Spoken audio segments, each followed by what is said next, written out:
really bombard him with questions because he had a piece of the system that I needed to integrate to, and he got a little prickly about it. You know, I keep asking him stuff.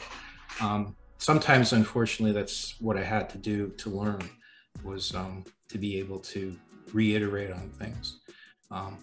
So now though, like if you're developing software, people work together, right? Don't they have the whole Agile thing and the whole iterations? So you're working more as a team. So back then you didn't do that. It was just one-on-one. Yeah, you talk about Agile. Oh,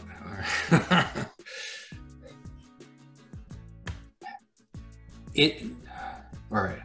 Two ways for me to go on this one here. It's very much a one-man band because I could do everything from soup to nuts. It was installed on a single machine. I worked with my testers and my support people directly, but it was very small. These days, you're working on internet, kind of projects which have multiple modules, and you have a lot of interactions and coordination that you have to worry about. So that is very different, but ultimately the projects always break down to individual modules that have to be created. So generally it's a producer-consumer kind of relationship where one person's code is feeding your code, and then your code is feeding somebody else's code often. So to a degree, it's a little bit of what's referred to as throw it over the wall. Kind of thing. You get your piece done and boom, it goes over the wall, and the next person has to deal with it because you've moved on. And that's very much what developers are, unfortunately. And it's something that actually isn't in my nature, to want to just throw something over the wall to the next person.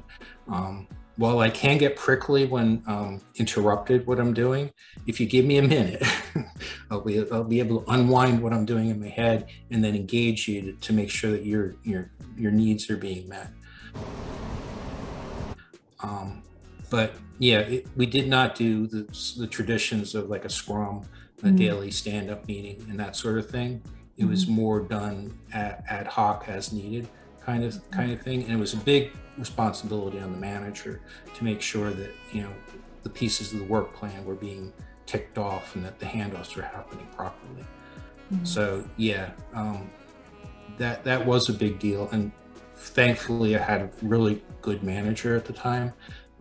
So this was the biggest shop I'd ever worked in at this point. And the most interactions that I'd ever had to really worry about. So yeah, my manager, wonderful, great person to work with. So does that answer your question? Yeah, I just wanted to get a bit of an idea of how you were working in that environment. That was, yeah. So that's right.